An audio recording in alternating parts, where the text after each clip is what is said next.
This is the Landlord Survival Show. When people stop being nice and shit gets real. You're the landlord. We're here to help. This is a show for what the gurus don't tell you about owning rentals. We're here for you because we're stronger together. Brought to you by Empire Industries Property Management. Built for investors, by investors. This is our episode of the Landlord Survival Show. I have done these shows for the last year, but I've never done them live. We used to do a lot of live shows before, kind of got away from that. Now we're going back to the live shows. And so the reason Pete and I created the Landlord Survival Show and the whole concept is that we get a lot of investors that we know buy a lot of properties, and we get a lot of people that understand kind of getting the deal. But, you know, Pete and I were very similar in the sense that when we bought these deals and we bought these properties, no one ever showed us how to actually manage the properties day after day, year after year. And, you know, it's one of those things that I realize there's a lot of people out there that are we'll call them the gurus, that show you how to buy deals. They show you all the fast, sexy money. But what they don't do is they don't show you how to get the money all the time for the goal, because we buy these things for goals. We want return. We want this. We want that. So Pete and I created the Landlord Survival Facebook group. So if you go on Facebook, Landlord Survival Group, and that is for investors. Pete and I are investors. We buy properties. We are still in the heat of battle. Even though we own a management company, we're still doing this. And one of the biggest challenges that I've seen is that a lot of people, they don't have the structure. They buy a house, they do it as a hobby, and they kind of get beat up because they hear all these great stories of people like Tarl and Grace who are just killing it in the world. They're slamming deals. They're making a couple mil a year, and they never get touched and they never get skinned. But the reality is people like Tarl and Grace, just like people like me, have gotten their knees skinned. We've gotten punched in the face. We've had problems before. And so we created this show, and we created the website, selfmanagemyproperty.com, to address those issues. And we created a manual, and the manual is the Ultimate Landlord Survival Handbook. And what that manual is how we manage our properties every day at Empire for the average investor. You know, because the average investor doesn't know what is on the dangerous breed list. They don't understand discrimination laws when screening tenants, what they can ask, can't ask. Even what's good for a make ready, right? Do I do it like my house that I live in, or do I do it to where it's rentable? What do you do? And so these are things that you don't deal with on a daily basis, so you don't understand how you should handle it. So we wanted this show basically to be able to have investors on the show talk about when they get their knees scraped, how they battle it out every single day. And so I've got my good friends Tarl and Grace on today. Guys, thanks for being here. Appreciate your time. But yeah, thanks for having us, and excited to be here and talk about landlord surviving. Yeah. Thanks. Stephen, you have given a lot of advice and lessons from your years of in the business. I always enjoy talking to you and bouncing ideas, and I'm so looking forward to seeing you later this month as well. Yeah. So we're going to talk about the event. We're going to talk about what you guys are doing. Did I fix it, Tarl? Oh, we're good. Yeah. Awesome. We look like a genius. There we go. Like we know what we're doing, right? Yep. So first, let's talk about how we met. It was a pretty interesting story that, you know, some people talk about coincidences. I'm not sure I believe in those. I think things happen for a reason. And the way it happened for me was we both have a mutual friend. His name is Marshall Silver. And we were both coached and trained by Marshall. And, you know, Marshall that's a whole other conversation of itself. Just an amazing guy. I mean, just an awesome individual. You know, Marshall, I was with him one day and he says, you know, you need to meet my buddy Tarl. And I'm thinking, how did you say that again? Was it Carl? Carl with a T. Carl. He's like, with a T. And I'm like, oh, okay. He's like, he's up in Seattle. He's really killing it in real estate. You should talk to him. I'm like, absolutely. I'll talk to anyone. So it was probably 3 weeks later, and I'm a guest on a radio station in Seattle. And so Nick Neal, I was on his show. And so he has me on as a guest, and we're talking about Houston real estate and what's going on. And there's a guy on there named Tarl. And I'm thinking to myself, what are the odds that two people in the world have this name? What a weirdo, right? Right? And so we start talking, and I think on the show, I think we actually put it together that we were both friends with Marshall. Is that right? I don't remember. So that was so many years ago. Well, and then we were at his house in Carlsbad, and that's where we actually met. That's when we finally, like when we were at his house in Carlsbad, San Diego area. when you and I are like, we were on a radio show together, and yes. And then we made out, and we've been. Well, it didn't go that far, but yes, we watched you and Grace make out. Oh, that's good. Yeah. All right, so tell everyone kind of what you guys do and kind of what your story is, because you guys got a great, unique story, and the fact that you don't even really like doing this, Tarl, is what I think is even more important. Well, which part? Being on Facebook Live or real estate? No. Not the Facebook Live. That's mastered. We're masters at that. That's not a problem. Yeah. So no, we started out in real estate years ago, but my story is a little bit longer, but it's started when I was 20 years old and went to a seminar. I actually went to a Marshall Silver seminar, but buying Marshall Silver seminar, I needed to afford it. So I went and bought another seminar called How to Turn $10 into $10,000 in 30 days or less. And that was about wholesaling real estate. And I used that seminar to help pay for Marshall Silver seminar back when I was 20 years old, 14 years ago. Risk taker. Yeah. So fast forward to today, we went really hardcore in real estate back in 2011. And between 2011 and now, I've been involved in well over 600 real estate, single family real estate transactions and stuff for investing purposes. Most of them we purchased in a company or something that we had. And then since 2014, we started Fixated Real Estate here in the Seattle area. And we've done $45 million in single family fix and flip just in the Seattle area since 2015. So over the last like 3.5, 4 years. And now we focus on buy and hold investments. For the most part, we try to keep all these things as much as possible because we made a lot of mistakes by selling everything over the years. And because we thought it was awesome to make, 30 grand, 60 grand, 80 grand on a flip. And then we look back and we go, oh, that house we sold for $360 in 2015 is worth $800,000 in Seattle now. So that sucks.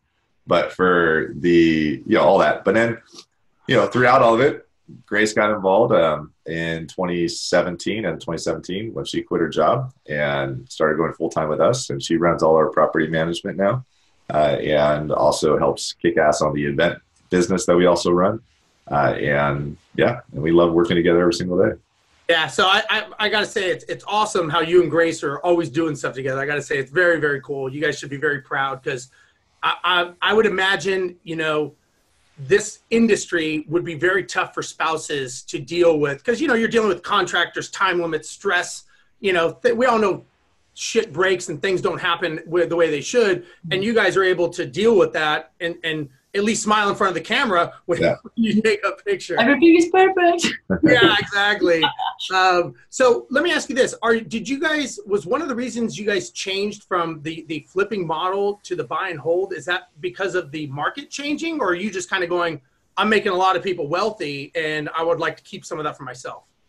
It was more of we were still focused on, I was too myopic on one thing, and that was like, I fix and flip, I fix and flip. And then, Grace and I were looking at it more and more, and we go like, we're not really building like true wealth just flipping. We're sure our P&L and our income is like super high, but at the same time, our asset level besides cash is just not really doing much. And so that was one of the triggers where you go like, well, why don't we start keeping some of these? And we just kind of not accidentally, we just said, oh, we'll keep this one, oh, we'll keep that one. And then we started seeing what the power of actual like building a real estate portfolio actually can do for you over time. And we're like, man, we've been children in this business like for so long, not even realizing what opportunities are really out there for real estate investing, even though we've done like tens of millions of dollars in real estate, and if not hundreds by now. But we just wanted to be grown-ups. We wanted to actually like have a real estate portfolio and see what it's actually like. And now it's a hardcore focus of ours. To build wealth through that way, and then allow for passivity and have better, asset, pool and everything, right? So I think it's looking more like also long-term investments versus like we want to be actively grinding in a fix and flip versus we like, okay, we want to change our lifestyle to be able to have a lifestyle where just passively while we sleep, we receive cash flow. So that translated to like, okay, we need to keep as much as we can. Anything we buy, we keep, Yep. And what's interesting is I think that's a common evolution for a lot of people because, you're kind of running on the treadmill, right? And I remember when I was getting involved in investing, I was doing wholesaling and, double closes and options and all that kind of stuff. And I wanted to own something. And when I met Pete, he was owning apartment complexes. And I was like, I want to do what you do. I want to own properties. And what's funny is that some of it's the grass is greener theory, because he looked at me and said, I want to do what you're doing. I want to make $20,000 every time you wholesale a property. And I'm like, yeah, but that's a job. I'm like, if I stop, so does the money. Yeah. And so it's just a different perspective. But I agree. I mean, it may be a combination thereof at some point. Maybe it's an 80-20. You keep what's good, you hang on, and you flip what you don't want to support making another acquisition, whatever that formula is. Oh yeah. And we're looking at stuff that we own now that we bought 2 years ago that we're like, thank goodness we kept it. And because, there's hundreds of thousands. I mean, we're in a different market than some of the areas, but like, our market's really gone gangbusters here over the years in the Seattle, Puget Sound area. And just to be able to have, like, we have a duplex that I like to brag about that we owe $200,000 on, and it's worth $450 right now. And it cash flows it rents for $2,900 a month, and our principal, taxes, and insurance is $1,200. And it's like, we'd be done. And looking back, we would have been so dumb to sell that thing, right? Yeah. And so let me ask you this: like, there's a mental shift, right? Because there's I don't want to say greed factor, but there's that factor that comes in, right? When you're looking at this deal, going, man, we could make a couple hundred on this, or we can make $100,000, or we can make 500 a month, 1,000 a month, whatever that is. Yeah. How did you guys go through that? Because I think that's something a lot of people go through all the time, where they want to do it, but you build up a certain lifestyle, right? If you do this deal and you flip it, you can pay off a lot of bills, you can pay off the crew, you can do this, you can do that. How do you guys go through that mental shift to now be all in for the rentals? Part of it had a lot to do with the taxes, to be honest with you. So taxes is a big part of it.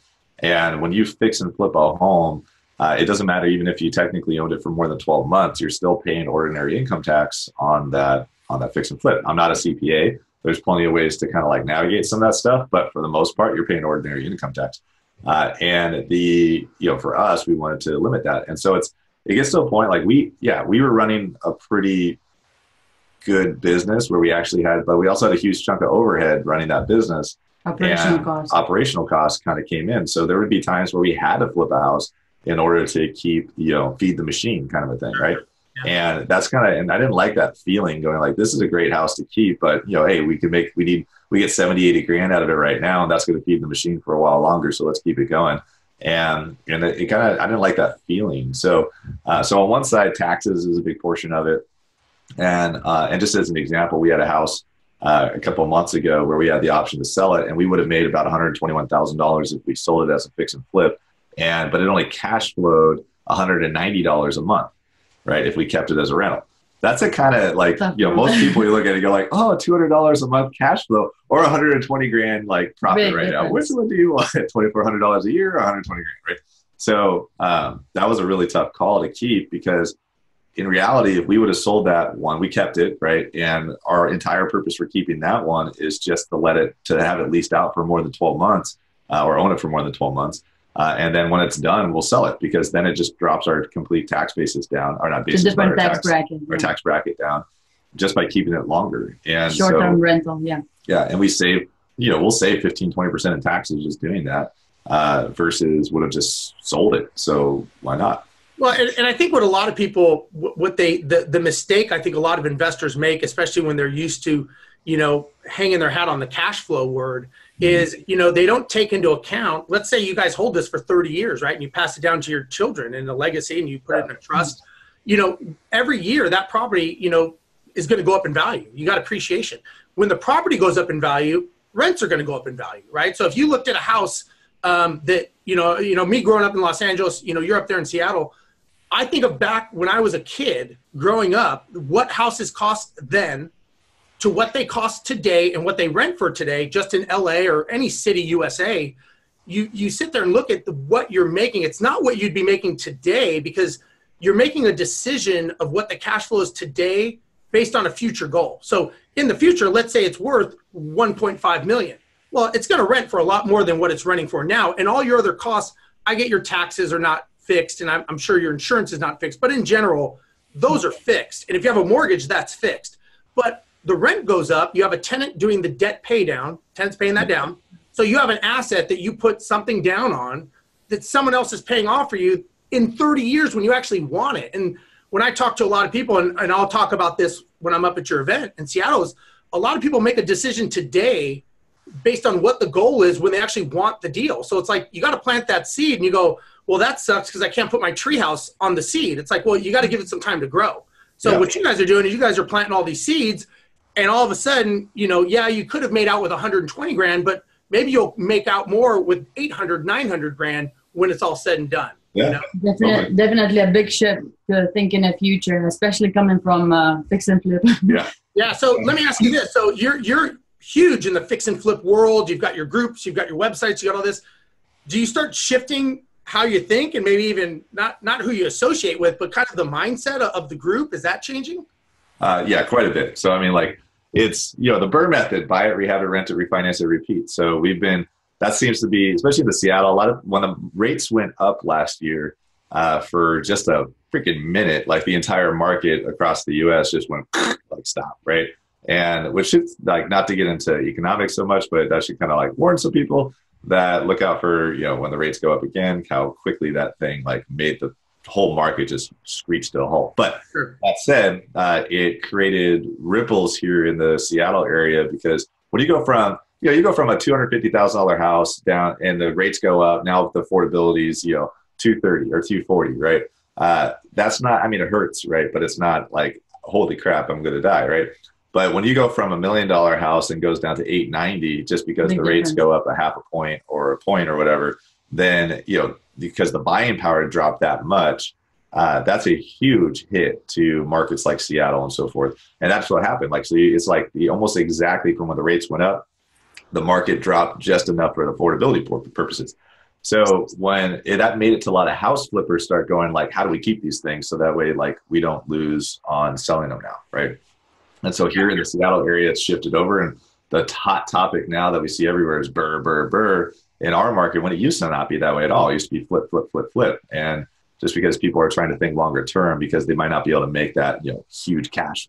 Well, I think everything is cyclical, and you got to change. It's like there's a buyer's market, there's a seller's market. They say, you know, from what I've always heard, is real estate's a 7-year cycle. It goes up, and then it either goes down or sideways, and then it cycles again. So it's a matter of audibleizing and changing with what the data is telling you. And I agree, you know, to me, that's the best thing, because, you know, if you have enough of these properties, you know, when 2009 hit and we had all these properties and people were like, oh, you guys must really be hurting. It's like, you realize you're only hurting if you sell it. If you keep it, all the people that lost their houses, they don't turn into sugar and melt. They now become renters. So now your actual rents go up. So there's more people that need to rent a property. So the price point actually goes up. So your profit margins in a down market, in theory, actually are better. And that's what people have a hard time. But if they're thinking on the flip and, you know, fix and flip model, different story, right? So let me ask you guys this. So you guys are new into this industry, right? And you know, I'm out there slugging it out with the PM world and all the stuff we do. Any eye-opening lessons that you guys have encountered yet, Grace, since you're in charge of that whole the property management? It's in terms of property management? Yeah. Self-manage. There has been several lessons. I think the biggest one, especially coming from W-2 job and becoming investor and working for your own business, is really, what is your time worth? If you're doing yourself, you know, my time is worth of doing more effective things. So it's like a big eye-opening with you know, in any business. But like another thing that I implemented is smart lock boxes, so self-showings that has been very effective. It might eliminate me from some potential applicants that they are not equipped, not as techy, but like I still calculated by having Rently lock boxes and let my, you know, potential applicants in. It turned down to like 2 weeks and my property's rented. Well, I think what you learn is, you know, number one, which is so smart, is you're putting a value on your time. And I think a lot of people, they don't value their time. They would rather run back and forth to the house. And to me, if you have a tenant that doesn't know how to use a smart lockbox, I don't know if that's a tenant, if they can't follow those directions, that alone, is that someone that you really want to deal with? Because I'm sure you guys are tech savvy, you know, especially in Seattle, right? So you're going, we're not going to the moon here. I just need you to use an electronic lockbox. So the fact that you are protecting your time, and as entrepreneurs, I think we're all guilty that that's the one thing that we give up first, right? I'll do it myself. I'll go figure it out. I'll handle it. And the reality is you only have 24 hours in a day. So you have a limited amount of time. And so that's good. But I want to know of any disaster stories. So we actually, to be honest with you, like, we're kind of spoiled in that because we follow the BRRR method pretty hardcore. So we have all of our rentals are completely fixed up. And so you're talking pretty much every rental we have has new electrical, new plumbing, new roofs, new windows, new tile, new granite, new appliances, everything, right? And so you guys must know a good project manager, I'm guessing. Yeah, well, yeah, we hired him. Because we buy homes that hasn't seen a touch of any rehab in like 50 some years. So like, But, I mean, like, and the they house, put all of it in, the house looks like it's going to fall over when we buy it, and that scares away a lot of. And that's actually a trick out there for those people who fix and flip. Our best thing that came out of fix and flipping, besides like being able to wave money whenever we flip a house, but it's also because we learned how to handle construction really, really, really well and not be scared away of like nasty, massively moldy houses and stuff. Whereas most landlords would shy away from that because they want to put 20% down, do some minor cosmetic stuff, and then rent it out, right? And for us, we see a house that might be good for a flipper, but we might be able to bid them out because we have better construction rehab processes. And then a landlord's nowhere near the house because they don't want to do $100,000 remodel on a rental and stuff. So for us, we got really lucky in that part. But the things that we like, as far as disasters, I wish we had one. Well, we had our stories are more like we would forget to do stuff for the rental because we were so used to flipping, right? Such as like cable internet. That crap sometimes would be all over the house and outside and everything. And when we'd flip a house, we'd say, screw it, cut that crap out. It looks ugly. And because it'd be on the exterior.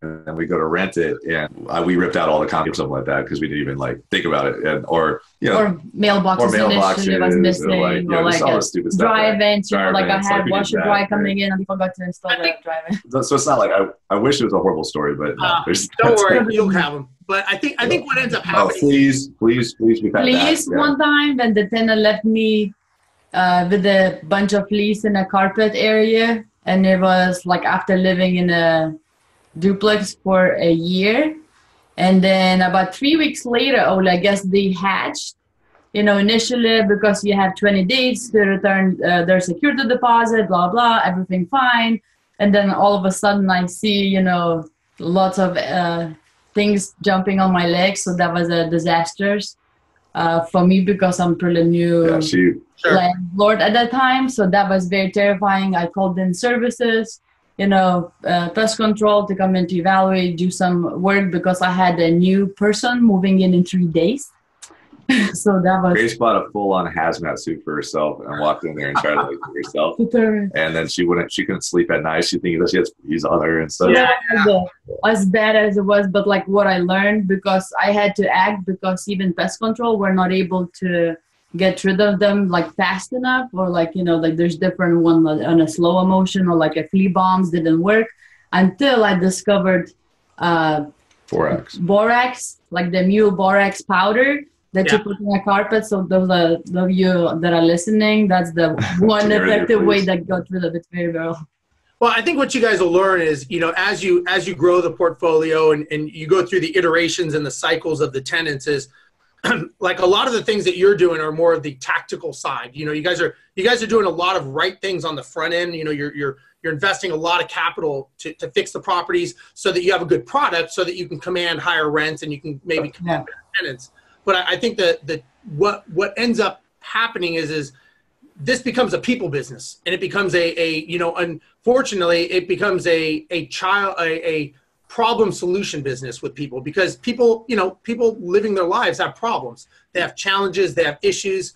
And so you guys will eventually have to make that discerning decision of running it as a business as opposed to running it on emotions over time, because you're going to get challenges. I mean, that's just part of the deal, right? That's the sandbox you're playing in. Yeah. And so what happens with that is with that, you get the problems of the people, the divorce, the thrown in jail for the weekend, the drinking, the downsizing, and then it comes into the legal aspect. You're running a business. There's profit, there's loss, income, expenses, and then there's policies and procedures. And as you guys get bigger, you know, my advice is you want to make sure that all of those keep scaling out correctly, and you're looking at it not as your properties, but you're basically running them for an owner. You just happen to be the owner, but the more you can run it like a business, just like you guys do on the flipping side, and you realize there are going to be these variables that pop up, because fixing the houses and doing all that, that's very tactical, and you can do those things.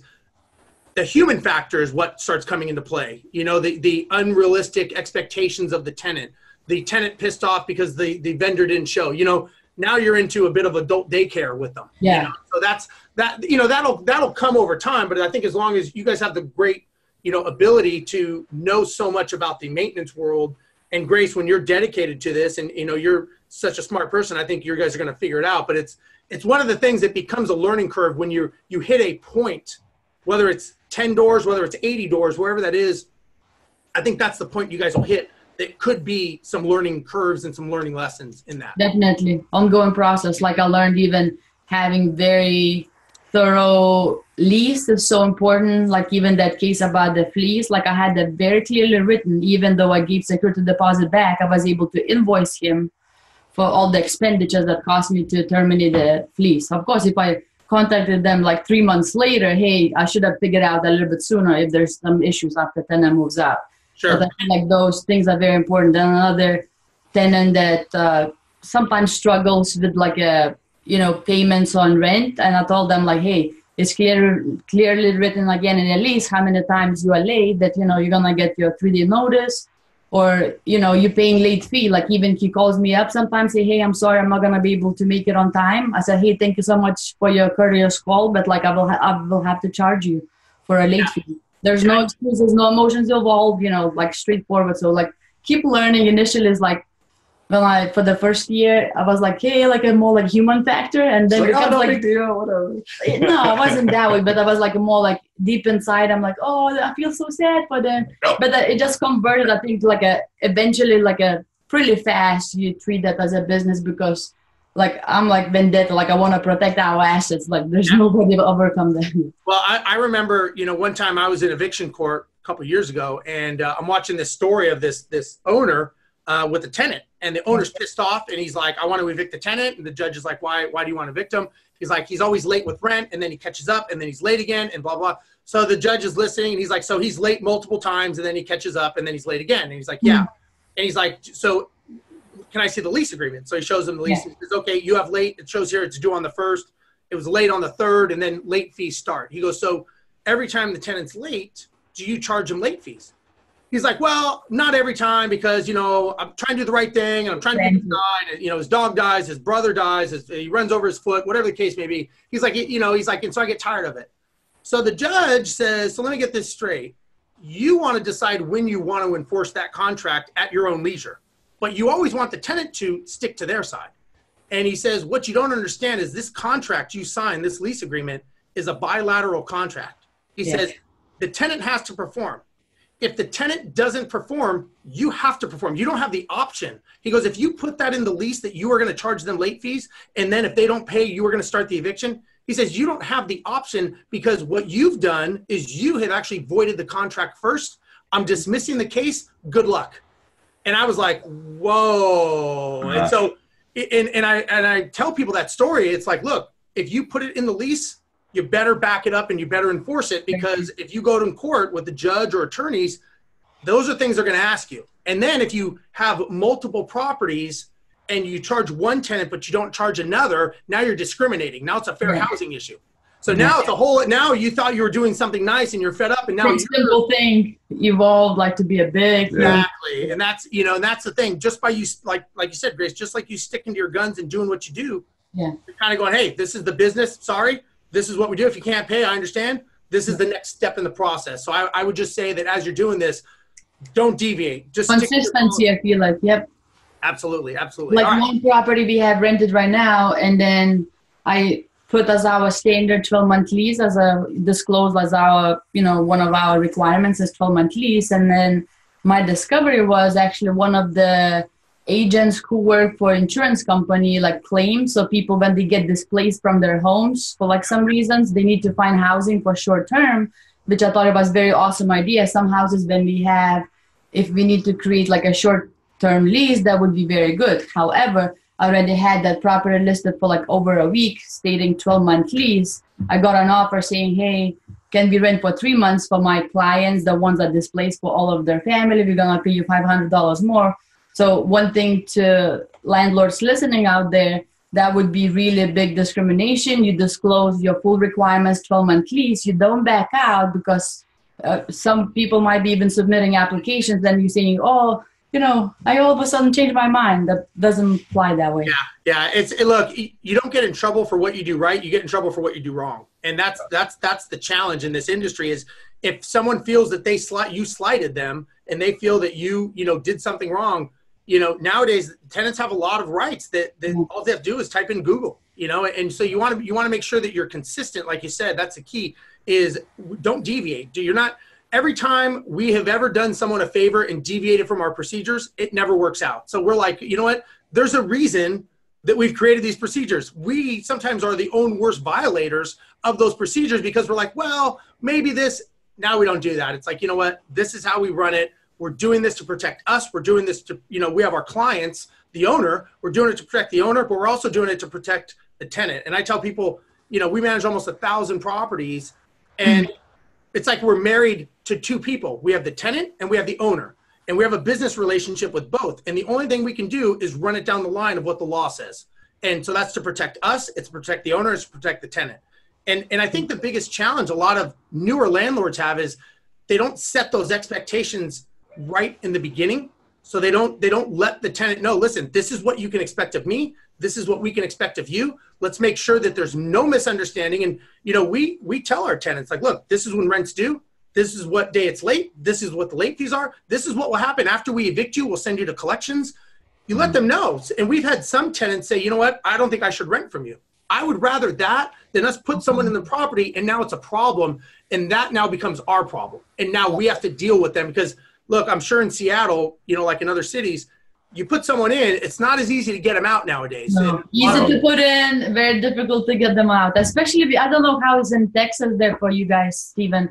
I was curious because here's more and more like a law changes, tenant landlord laws changing. So for instance, down south here in Tacoma, they have enforced, like for instance, have a 60-day rate increase, or if you have if you're gonna security deposits, it has to be allowed to be paid in a settlement incremental amounts. If they cannot pay, like in 3-4 payments, there's so many changes that came into effect February 1st. For security deposits. But on top of that, if you want to buy a house and then you want to end the lease and remove the person and stuff like that because you want to remodel the property and stuff like that, you have to give them a 6-month notice now in order to do that.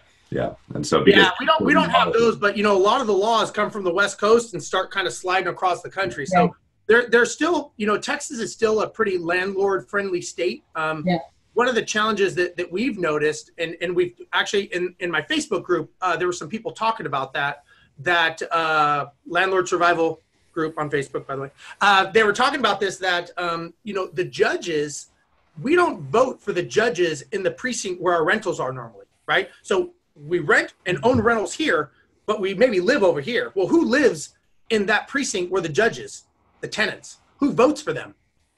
The tenants. So they're turning to go, wait a second, these are my constituents. These are the people that vote for me. Maybe I need to side with tenants a little bit more. So we have seen a little bit of a shift that way where they're kind of understanding the political makeup of that, and they're kind of siding more with tenants. It's still not let's say tenant friendly. It's still landlord centric, but in Houston at least, there's 2 JP courts. Normally one is one way and one is the other in a district. So obviously we want to go to one that is landlord friendly for the owner, not the tenant friendly one when we file an eviction or that. But the reality is I think if you're running it as a business consistently and you set the proper expectations, I don't think you're going to have as many problems as people that are just kind of all over the place. And I think that's where they get in trouble. I agree. And actually, it's going to be kind of cool is that at our Expo that you're coming out to. Yeah. Our buddy and our mutual friend Enrique Jevons, he's doing a workshops called was it Tenants Gone Wild, like the eviction process? Like it's the whole. So he's doing a whole thing on eviction processes and stuff, and it's Tenants Gone Wild with all these stories. Yeah, but, Enrique's a good guy. I've had him on the show before, actually. He's a good, very, very good guy. So, all right, let's talk about your. Let's talk about it. Actually, I want to talk about you at the Expo. So, like, we have the Pacific Northwest Big Badass Real Estate Wealth Expo, April 25th, 26th, 27th in the Seattle area that Steve's coming out to. So, Steve, you have a workshop that you're doing on April 25th, and then you have a main stage, which I think we have you on the 26th. I can't remember. I think we have you on the 26th. And I'll let you know later. But what are you talking about at the workshop, and what are you talking about on the main stage? Yeah, so at the workshop, we're going to talk about why should I own properties out of state? And does it make sense for me? Does it make sense for my business model? Should I even go down that path? And, we here in Houston and in Dallas, where our offices are, I would say 50 to 60% of our clients don't live in Texas or in the US. Mm-hmm. So you got to ask yourself, what is it these other people know that they are wanting to buy in Texas, in Houston and Dallas, that people that live in Houston and Dallas aren't figuring out? And, this is my third year speaking up there at your event, which it just keeps growing and growing every year, which is awesome. But every time I'm up there, people are shocked at, the numbers of what it takes to buy a house in Houston or Dallas. They can't believe it. And, we're a full brokerage down here. We've got realtors that we've trained to work with investors. We've got all that. So they're kind of like, man, I would love to get into that world, but I don't know how. I don't know how to get on that Ferris wheel. So we're going to talk about that because, look, that's easy to do, but you have to have the right mindset. You've got to run it like a business, not run it like a landlord. And that's a big distinction. So I'm going to talk about that and kind of go through that as to why it makes sense and basically make sure that it aligns with the people's goals, because it could be a great deal, but maybe not a great deal for that person. If this person's a hands-on person that wants to be in the heat of battle of everything and they want to basically manage it from afar, I would say maybe not the best thing. Maybe you stay up there. But if you don't have the price point, you don't have the money to buy something in Seattle, it may make sense with some redirection. So that's what I'm going to talk about the first day in the workshop. And in the workshop, we're going to have a lot of hands-on conversations. I've actually got some worksheets that I'm going to bring up that we can walk through some scenarios that we can define if it does make sense or doesn't based on their own goals.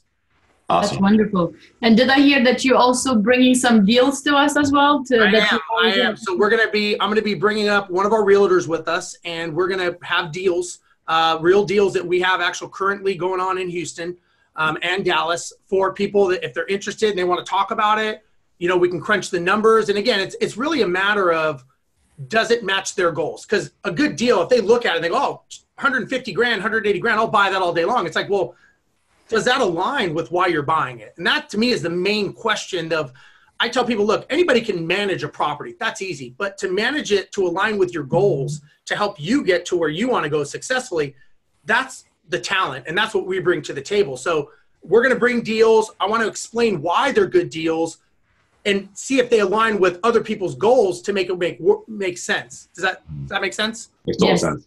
Yeah. And then on the main stage, when I get main staging, I will be talking about self-management versus property management. And we'll go through, I'm going to talk about it as an investor myself. And then I'm also going to talk about as a owner of a property management company, which one is better? And the answer is one is not better than the other. However, both of them are a business and both of them need to be treated as such. And so they just need to understand. I mean, in the United States, 82% of all the properties out there are managed by self-managers. 18% are by property management companies. So you got to ask, why is that, number one? And number two, the second question is why are 1 out of 3 landlords in a lawsuit every year? Most of them because they're running a business and don't realize it's a business and they don't understand all the repercussions. Just, like you guys are learning, buying a deal and fixing it up, that's important. But how do you get the return out of it for the next 5, 10, 20, 30 years to get you to the goal of why you even bought the property? And a lot of people don't think that far ahead of running it like a business. So that's what I'm going to talk about on the main stage. Cool. Super exciting. I cannot wait to listen to that one. So I got a question for you guys. So last year when I was there, I mean, you guys had, I think, like 700 people at this thing? It was 651 to be exact, but just I'll say 700. If it was me, I'd say 1,000. But anyways, so and then you guys did a great thing. Talk about the Travis Mills Foundation, what you did, and kind of what you guys are doing this year. Yeah, so this year we're going to have right around 800, 850 people and so forth at the Expo. We also have 75 vendor exhibitors, and we have like almost 50 people that are on the speaking that'll be speaking either on panels or solo. And we actually have 48 topics like that are actually being like presented on. So Steve is only 2. So there's 46 other ones. I got to bring my A game, man. I didn't realize it was this big of an event. It's a big deal this year. Sorry, bro. But now, that said, we also raise money for charity. So last year we raised $120,000 in 37 minutes for the Travis Mills Foundation, which is based out of Maine. They take severely wounded warriors and recalibrated warriors to Maine, to a retreat that they own up there. And they take 8 families. Right, so of the severely wounded every single week. They take 8, pay for their flights, pay for the toiletries, pay for everything for them to be at this resort with them and do nothing but adaptive sports, be with other families that have wounded warriors and so forth, and do some healing together. Because most of the time the VA, so if you get like severely wounded in, let's say, Afghanistan or Iraq or anywhere else, the VA might help with some adaptive sports stuff, but they only bring that veteran to go do that. So Travis Mills Foundation brings their entire families to go do it together. So to heal together, to engage together, because it's a big healing process for family members to, to transform their lives, to be with someone who might, have no legs, no hands. Yeah, it's great. So we raised 120 grand last year with it. Our goal was only 30 grand. So and thank God for our generous community, and Stephen has highly contributed to that. We auctioned Stephen off, so we actually have a professional auctioneer, and so he was actually not come like hang out with him in Houston for the day. And you're right, Harley. So we got him like up on stage. We poured some water on his wet T-shirt, and we just brought my price down. I think that actually brought my value down. When you actually, reality, we sold. Yeah, you went for $8,000 between 2 people, so which was a huge contribution. Yeah, and that went quick. I mean, like you said, you thought it'd be like 30,000, and man, that eclipsed that very, very quickly. Within 5 minutes, we were already above that. And so this year we want to raise at least 150,000. So I figured we raise, our target's 150,000, then we'll hit 300 or something. But so you better go for 15 grand this year, or else you're not. I better start working out some more. That's right. You're ripped. But Travis himself. Travis Mills himself is coming out this year. We also have guys like Ken McElroy. I don't know if you know that name. That's out there. He's coming out. He's kind of a big deal. He actually he had 10,000 apartment units. He just sold 3,000 of them. And so he's kind of, he's living high on the hog right now. So we also have Forbes Riley.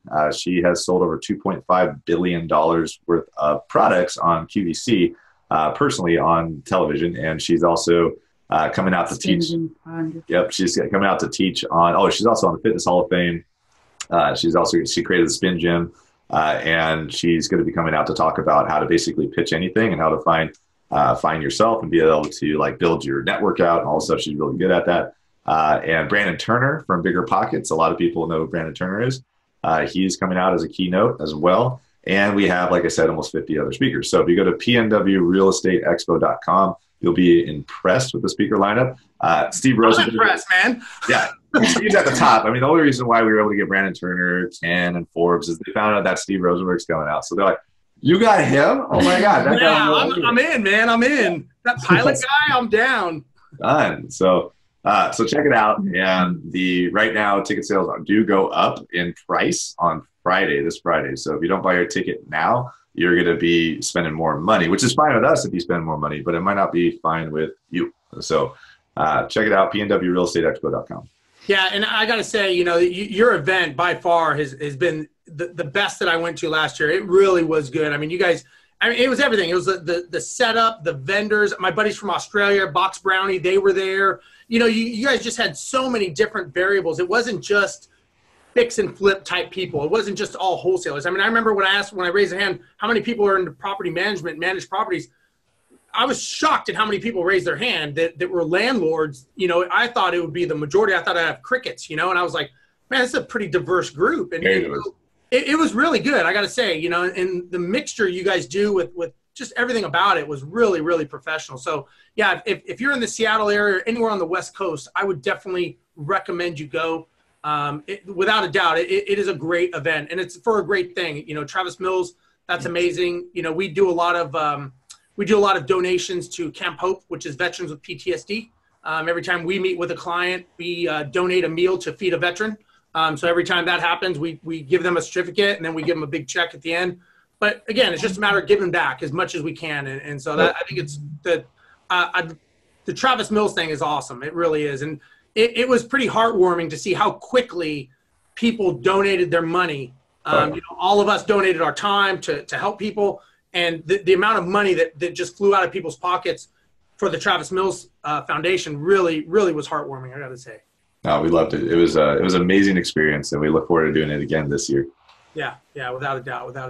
All right, guys. Well, if anybody wants to see this, obviously we will do a podcast show. This will be out on podcast and iTunes. Landlord Survival Show. Also, you can go to our website, selfmanagemyproperty.com, where we have the ultimate landlord survival handbook.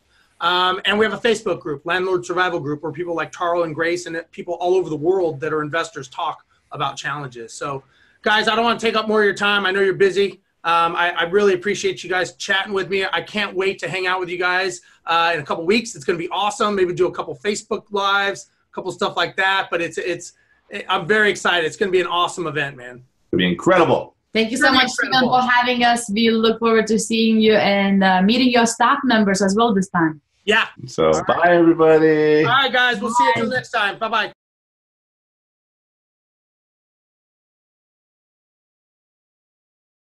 This has been the Landlord Survival Show.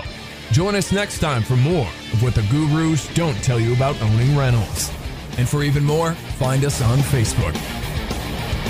Brought to you by Empire Industries Property Management. Built for investors, by investors.